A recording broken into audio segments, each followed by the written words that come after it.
Jul. En tid, hvor mange er stressede, og depressionerne melder sig, og bekymringer, og ja, selvmordsraten er høj ved juletid. Det må vi have gjort noget ved. Vi skal have lidt skik på juletræet, så vi skal en tur igennem juletræets pynt, og hvad det betyder. Ja, halløjsa. Ja, det er mig. Ja, det er mig. Jeg er ved at lave en udsendelse om juletræet. Om du har et eller andet klogt at bidrage med. Ja, det vil altså, ja, det vil sige, man skal sørge for, at ens julegaver ikke er for store pakker, eller, ja, fordi så bliver de anbragt i en papkasse bag ved juletræet. Ja, så børnene tager først dem under juletræet, og det vil sige, når de når frem til papkassen, så er de i gang med at lege. Så hvis man vil vække opmærksomhed, så skal man altså jeg hørte den små pakker under juletræet. Ja, og så skal vi huske, at anden skal i ovnen om morgenen fra cirka 125 grader. Jamen ved du hvad, du? Det var, tak for dit bidrag, du. Den er god. Så prøv.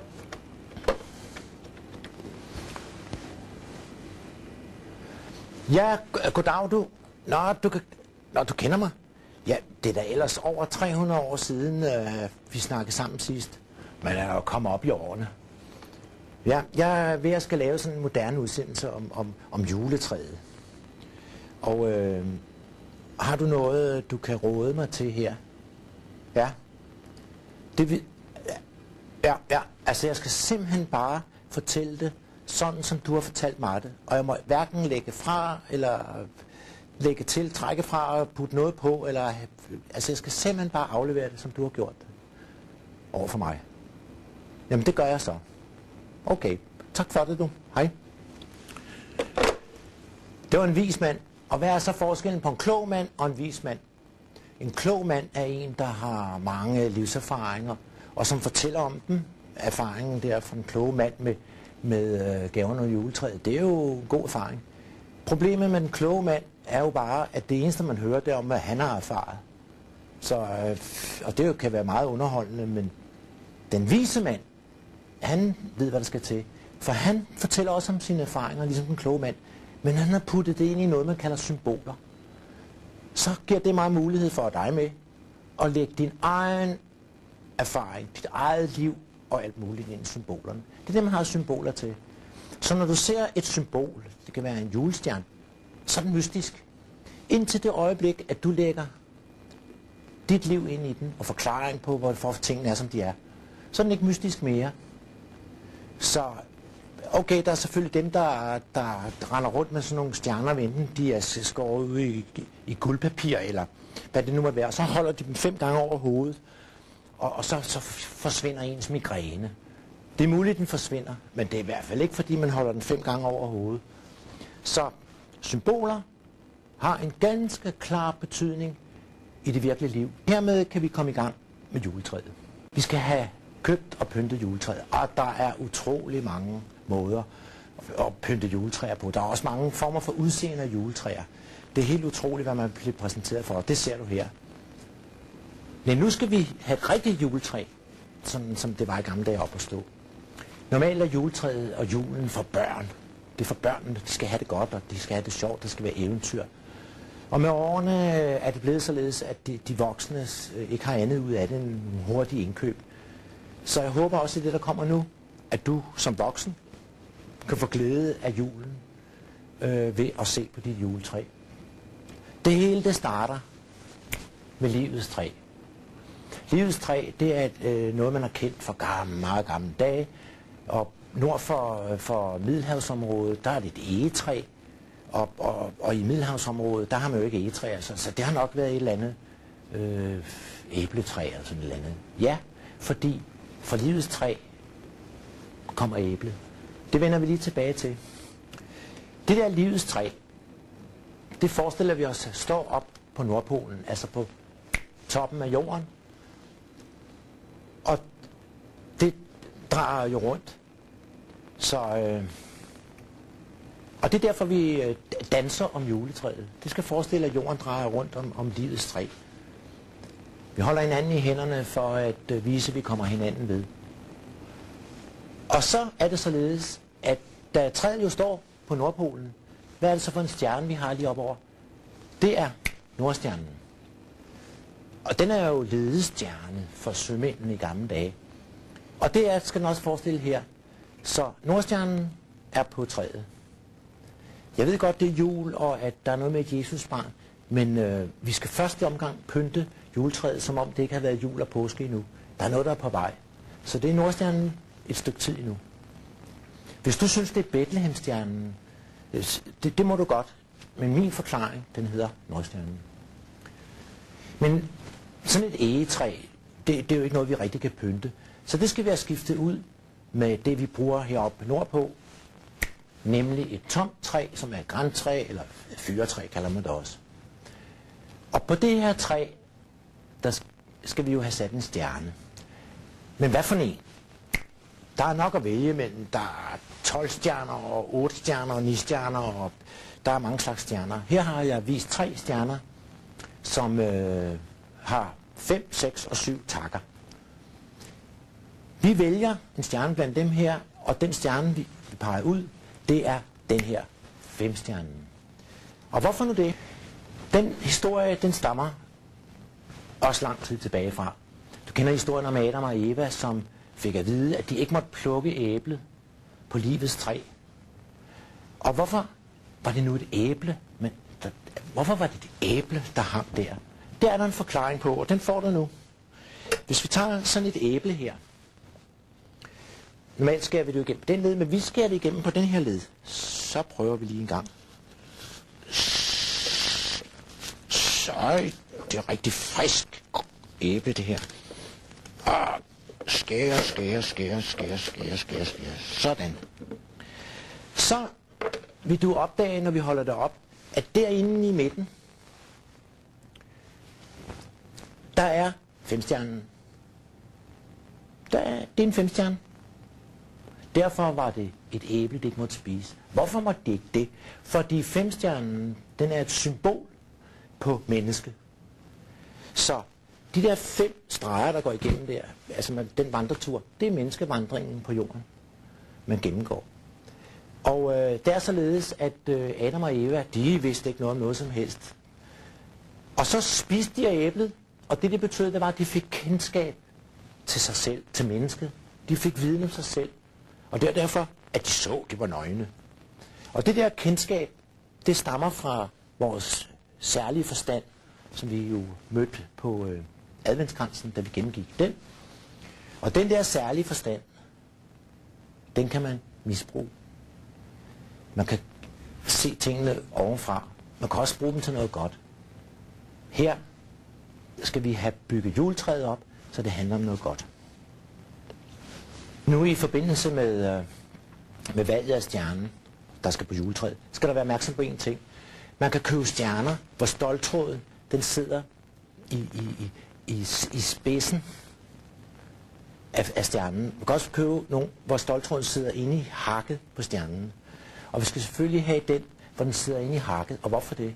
Jo, fordi hvis den vender forkert, så er det det djævelske menneske, den skal forestille. Og hvis vi vender den rigtigt, så er det det gode i mennesket. Så vi vælger den rigtigt, så ståltråden vender rigtigt, så vi ikke får et djævlesymbol op på toppen af træet. Den er på igen. Vi står nu med et træ med stjernen på. Så skal vi have lys på træet. Og det gør vi lige sådan her. Så er der en række lys her. Og det er det samme som med adventskransen, at det første lys, det er stoffets, materiens lys. Og det andet lys, det er plantens lys. Noget er blevet levende. Og det tredje lys var så dyrets lys. Og så det fjerde lys, det er vigtigt. Det er menneskets lys. Det vil sige, her får du kendskab til dig selv i det første række. Du bliver klar over, ligesom Adam og Eva, at du er til. Se, der er jo flere lysrækker. Og det er faktisk i alt 28, så vi skal lige have nummer 2, 3, 4, 5 og 6 på. Og det 7. række lys også. Det er 28 lys. Så nu forstår du, hvorfor udtrykket jeg er ligesom i den 7. himmel. Det stammer derfra, som at være i den 7. himmel. Det kan være, at du har hørt nogen bruge det udtryk, og hvis ikke, så kender du det nu. Nogle gange kan vi opleve noget, der er så dejligt, at vi oplever, at vi er i den 7. himmel.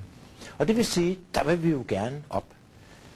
Men vi er jo nede i lag 1, og når vi vandrer rundt der, og der ikke sker noget, så bliver vi ved med at vandre rundt der. Og lige pludselig, så er der en engel. Den engel, du ser her, har en basun omme på ryggen. Og hvis der ikke bliver blæst i den, ja, så må du vandre videre. Men på et tidspunkt har du fundet ud af så meget, at der sket så meget på din vandring, at den blæser i basunen. Og så kan du flytte en række op og gå en tur til. Det, der er nyt der, det er, at når nu du når frem til stoffets lys, så er du et menneske, der kigger ned på stoffet, og ikke mere bare stof. Så det kan være, at du laver dig en god fiskekrog ud af bly. Og når du når rundt til dyrets lys, så kan det være, at du selv har en hund, som du behandler dårligt eller godt. Så i anden lysrække, der er du kommet til verden som et bevidst menneske. Og den der bevidsthed, den kan der blive mere og mere af. Så efterhånden, så skal vi op igennem rækkerne. Vi skal have det 3. engel, den 4. engel, den 5. engel, den 6. engel. Og som den sidste engel har vi Gabriel, ærkeenglen Gabriel, som står og vogter ind til himlen. Vi har givet ham gyldne klæder på, og der er jo nogen, der ter sig som om, at de allerede er deroppe. De laver magiske ting, og okkulte, og trylleformularer, og det plejer at være fuldt op af et girokort, som man så skal betale ind på. Hvor de hører hjemme, kan jeg ikke sige, men det er noget, der foregår inde i en selv, det her. Vi har fået Gabriel på, og skal vi ud på vores vandring, og på vandringen hænger der nogle krammerhuse. Fordi vi skal have noget at spise på vejen. Så livets træ sørger for, at vi får noget at spise på vejen. Så på vandringen rundt igennem lysrækkerne og englen, der blæser basunen, og du går videre og bliver mere og mere eftertænksom over, hvordan livet er skruet sammen, bliver mere og mere erfaren, putter dine egne ting ind, som jeg sagde, i de her symboler. Så kan du lige snuppe lidt. Det kan også være et hjerte, der hænger med noget godt i. Så det kan vi pynte træet med. Nu er det således, når man går sådan en tur der, kan man godt blive lidt træt. Og derfor hænger vi nogle fugle op, som kan fløjte opmuntrende til os på vandringen, de 7 vandringer rundt i træet. Man kan også hænge små klokker op, fordi hvis man falder i søvn, så er det godt, der er en klokke, der ringer. Men her er vi positive. Det skal være en glad jul, så vi er bare nogle fugle, der opmuntrer en. Se, så var der engang en mand, der hed Jakob. Han gad ikke, det ved jeg ikke, men altså, alle de der vandringer, nej, han lavede en Jakobstige, og så styrte han op ad stigen. Men historien fortæller, at han kom tilbage igen. Det kan der være mange grunde til, det får vi aldrig at vide. Enten var det fordi ærkeenglen Gabriel sagde, kan der komme tilbage og gå vandreturen. Eller også var det fordi, at han fandt ud af, at han gerne vil gå med os andre. Og så er vi nemlig fremme ved julen og dens evangelium. En anden kom ned af den stige der julenat, nemlig Jesusbarnet. Og i og for sig kunne vi sige, at julen er trist. I hvert fald når vi sidder og tænker over det. Vi skal selvfølgelig være glade til jul. Men i og for sig er det trist at tænke på, at det der lille barn, nyfødte barn, skulle gennemgå så meget forfærdeligt. Det er også derfor, at man husker historien om det barn. For der blev sikkert født mange børn den nat i Bethlehem. Så afsted med barnet og til påske kunne vi måske så vælge at være lidt glade, fordi vi får så at vide, hvordan det gik med det der barn, som jo endte med at komme til kende som frelseren, som man kalder det. Og her er vi så fremme ved et menneske, som har gået de vandringer sammen med os, og englene har blæst i basunerne, så de var helt røde i kinderne, når han kom gående. Det er det budskab, vi kan glæde os over i julen. Så få pyntet dit juletræ, og der bliver forhåbentlig også plads til, at du kan sidde op en af juledagene og nyde og tænke over tingene, hvis du er voksen. Lad nu bare børnene nyde tingene. Og noget børnene selvfølgelig gerne vil have, det er, at der er gaver under træet. Og det må der godt være, fordi under livets træ var der også gaver til menneskene. I den gamle historie var der ikke navnskilte på gaverne. Det var til alle. Det kunne være fødevarer, tæpper og varme ting til de kolde vinternætter. Men i dag sætter vi jo sedler på, fordi når vi køber noget, er det jo ikke til altså, så skal det være til bestemte personer. Sådan er det. Hvis du nu vælger at holde den jul, alle plejer at holde i øjeblikket, og der kommer glimmer på træerne, og musetrapper, og dannebrugsflag, og oppe, så må du godt det. Og hvis du påstår, det er Betlehem-stjernen, der sidder deroppe, så må du også godt det, fordi der kan være lidt om snakken. Fordi vi ved jo senere hen, at det var det der Jesus-barn, som sidder i stjernen som vores ledestjerne. Med dette, glædelig jul her fra VTV.